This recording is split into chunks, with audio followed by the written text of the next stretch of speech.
ننګرهار کې د عامه روغتیا ریاست او ښاروالۍ چارې ساده او اسانه کیږي.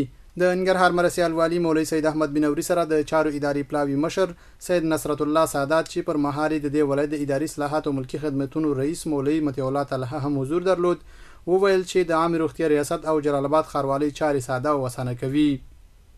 د ننګرهار مرسیال والی مولوی سید احمد بنوري سره د ترانسپورت او هوایي چلند وزارت پلاوی مشر انجنیر بریالي یوسفي په ناسته کې وویل چې په جلالاباد ښار کې اړوند ادارو سره په همغږۍ ریکشاو ته د خطو سیر یا تګلوري ټاکلو په موخه سټیکرې ویشي او په دې برخه کې د همکارۍ غوښتنه وکړه.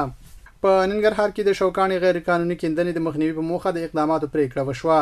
په ننګرهار کې د شوکاني غیر قانوني کیندنې د مخنیوي لپاره د ولایت مرسیال مولوی سید احمد بنوري په مشرۍ کمیټې پریکړه وکړه چې ولسی وګړو ته په موقتی ډول د کړنلارې تر جوړېدو پورې د شوکاني کیندنې اجازه نه ورکول کیږي.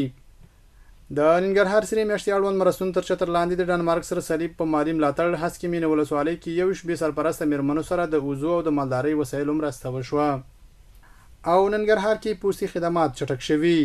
د ولایت کې د افغان پوست دولتي شرکت مسولین وایي د پخوا پرتله خدمات چټک شوي او هیوادوالو ته د پوستي په برخه کې خدمات وړاندې کوي. ولسونه یې هم له خدماتو خوښ دي، وایي په چټکۍ سره ورته خدمات ترسره کیږي.